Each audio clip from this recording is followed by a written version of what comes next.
So ever since the president's State of the Union address, I've been wanting to make a video in regards to the Democrats and their lack thereof enthusiasm for the positive things for the country. Um, but some of the things that really, in particular, upset me was when they wouldn't clap for the 13-year-old who became an honorary Secret Service member uh, because he survived cancer or because he had cancer, but either way, he always wanted to be a cop, so that was his make a wish, and now he's become a cop at multiple precincts and has been made an honorary Secret Service member. That's pretty awesome. I don't see how you could not clap for that. And honestly, if you're uh, a liberal who votes Democrat and you watch that and you don't feel a little bit sick to the stomach, just knowing that they have so much hatred for our country and for the people who love the country that they can't even stand up and clap for a little boy who survived brain cancer. Can't even get up and clap for him. And the kid who got into West Point and Trump made the announcement at the actual State of the Union address. How do you not clap for that? How do you? Either way, it's besides the point. It's depressing to think about, you know. But a lot of other stuff has happened since then, and I've just been, kind of busy. But one of the other things that happened was Gavin Newsom. Gavin Newsom. Sorry, pardon my French there. Went and talked to Charlie Kirk, essentially asking him for advice and asking him, how he did it, how he managed to pull the younger vote, because he did manage to get the younger vote. He managed to do it in a way that no other Republican has in quite some time. But there was a thirst for it, there was a thirst for it among young men, so that definitely helped. But I mean, this conversation between Newsom and Kirk really didn't go the way that you might think it would. That you might think there'd be some yelling or screaming or this, that, and the other thing. But the reality was it was a lot of listening to one another. And I mean, really, Gavin Newsom didn't have any pointers for Charlie that where he could improve what he was doing. All he really did was give him compliments on everything he had accomplished so far as such a young man, which, nothing wrong with that.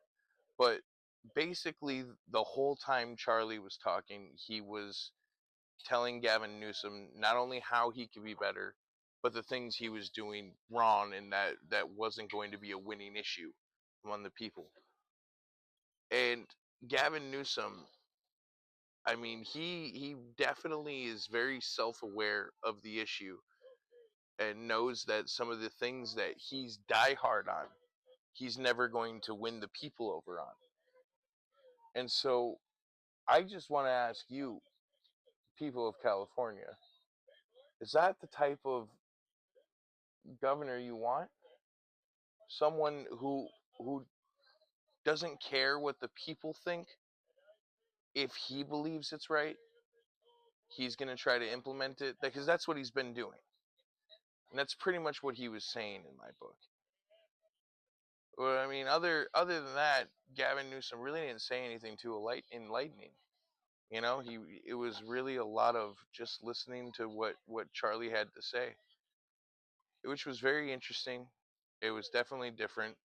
I didn't even know Newsom had a podcast. It's kind of funny, but yeah, I mean, one of the biggest things that the Democrats don't seem to understand is they chased away a lot of their best Democrats.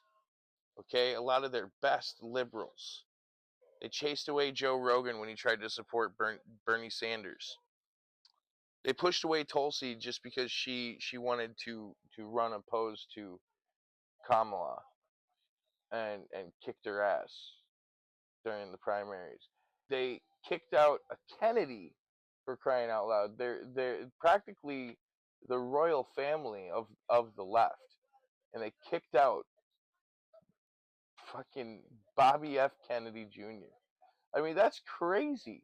I mean, when you really think about that, that's insanity. I mean, that was their poster child, John F. Kennedy.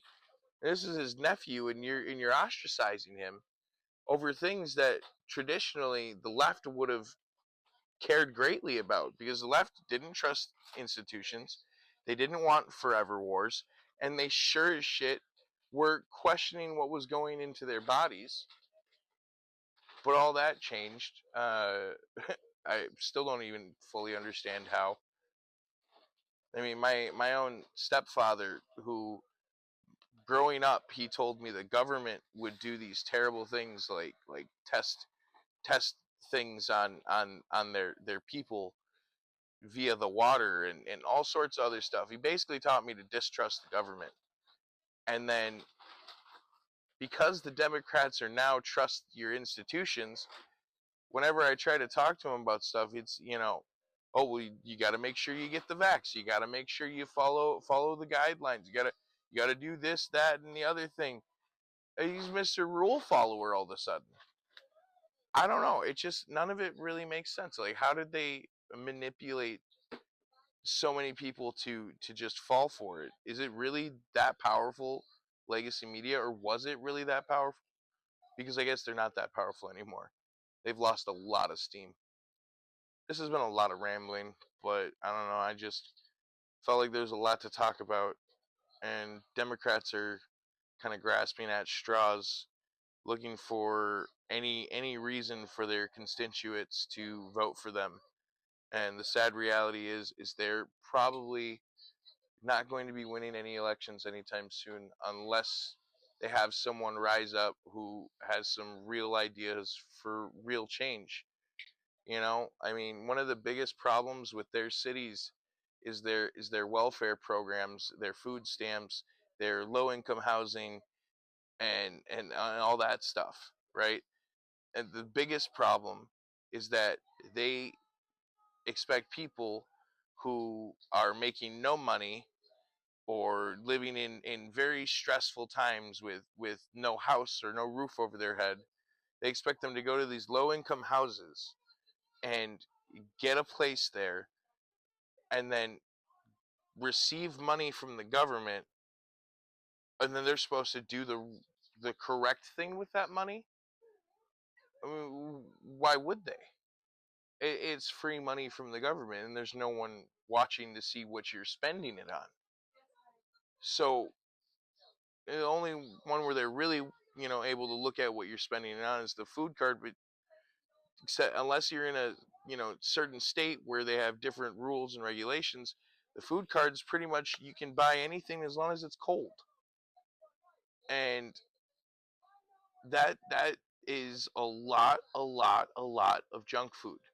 There's so much junk food you can buy that is technically cold or technically not, a prepared, hot food. And I used to complain, back when I was a kid, like, oh, why can't we get McDonald's with the food card? Why can't we do this with the food, right? But now that I'm older, I really wish that the food card wouldn't let you get soda, wouldn't let you get candy, wouldn't let you get chips, would actually make you get meal stuff. Because not only would you make that food card last longer and probably through the month, but you would also inevitably be a healthier person. And the other thing with the low income housing, right?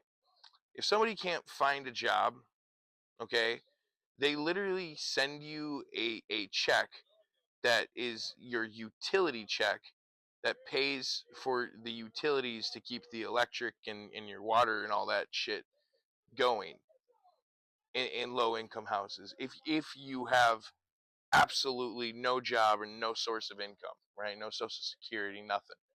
If you are 100% jobless, you go to a low income house, you will get in there and not have to pay a dime in rent.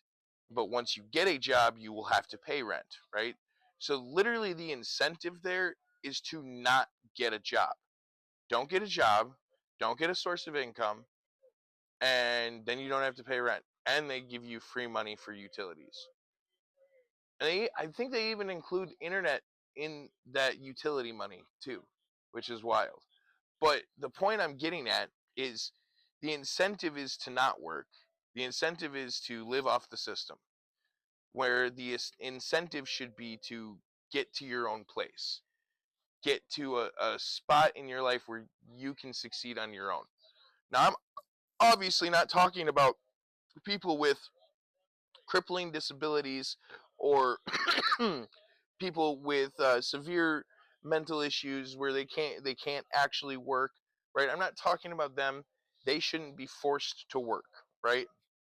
But there are plenty of people who take advantage of the system, and because of this, because they take advantage of the system, there are so many homeless people that could be housed in these situations or in these houses but can't because they're all full.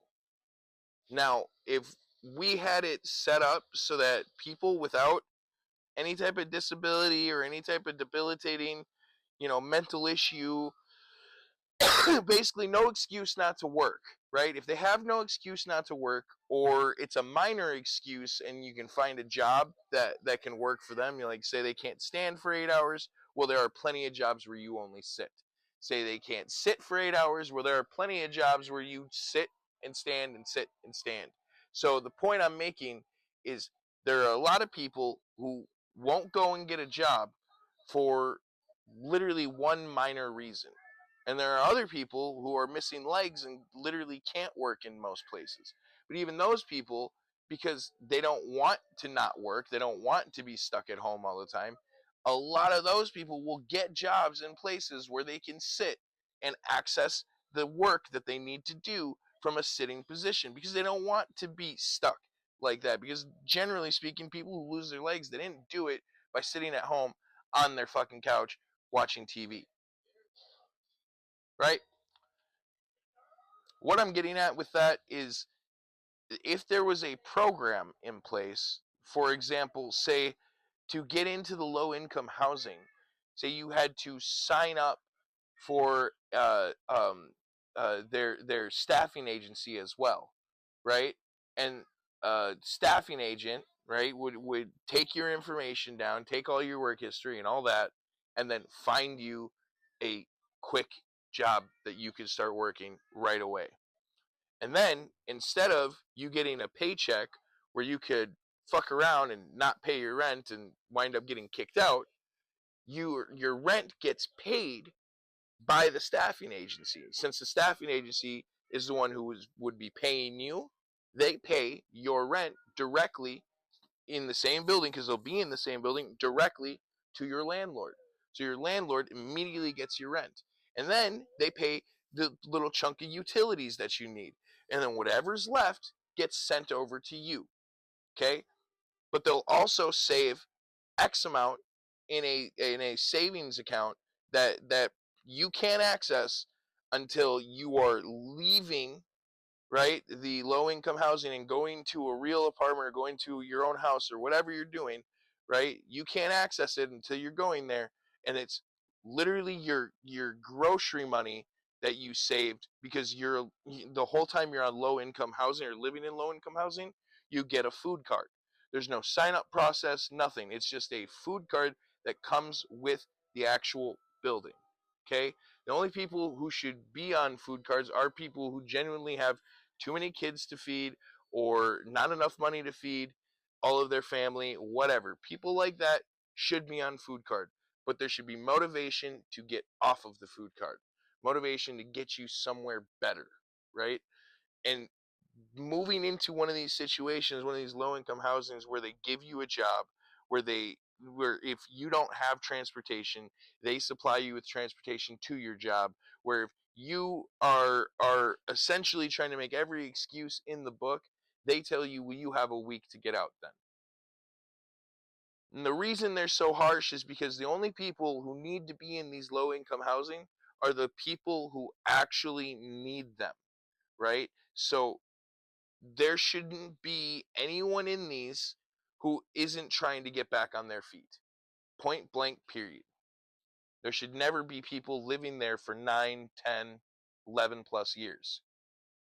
That makes absolutely no sense when the whole point of the place is for you to get back on your feet and to get back to a normal functioning member of society. If the whole purpose that you're doing it for is simply because it's easier that way and you have no intention of trying to better yourself or become something better with your life, then what is the point in even going to these low income housings? You know, a lot of people, it's literally their last option. And I feel like if that option wasn't so cozy, wasn't so cakey, wasn't so easy, it would be a lot better for people. And yeah, a lot of people don't like the idea of not having control of their money, but when you think about it, right? You when you're working from a staffing agency, they pay you weekly, okay? You pay rent monthly. So every week they take out whatever the percentage is that they need to times that by 4, because they're going to do it 4 times throughout the month out of each paycheck to get your rent. And they're not going to take any more than that. But they're also going to do that with your electric. They're also going to do that with your internet. They're also going to do that with your, that's if you choose to have internet, but they're also going to do that with your water, right? But the reason they're going to do that is because it's going to teach you to live on the amount of money you should be living on in the first place, right? That's one thing I was never taught. Okay, my mom just pretty much spent every penny. Whoops, sorry about that. My mom pretty much spent every penny she had the second she got it. And honestly, I have a very similar habit because of it. I want to work on that and fix that about myself. But for me to do that, right, I have to put myself in situations where I'm not being taken care of anymore. And that's really hard to do. I mean, when when your entire life you watch your whole family get taken care of by the government and you decide that you want to not take government assistance, to not take government benefits, to not get receive free housing. When you decide to do that, it's really scary because you literally have no examples of anyone doing this. Not from your immediate family, not from your mother and father. And that's why it's so scary because you don't even know how to do it. You don't know how to function. It's terrifying, but it's something that I want to learn how to do, and it's something that I've been trying to get better at. But saving money sucks. This has been a ramble. I don't know how much of this I'm actually gonna post. I might just post all of it because, well, I really didn't say anything that I'm mad about, and yeah, no, I really didn't say anything that I'm mad about. Yeah, I don't know. I just think it'd be a really cool idea to try something new because the way it currently works, the way it's acting now is we are incentivizing people to not work, to receive free housing, to receive free food, and to not have any motivation or drive to try to better their lives for the future.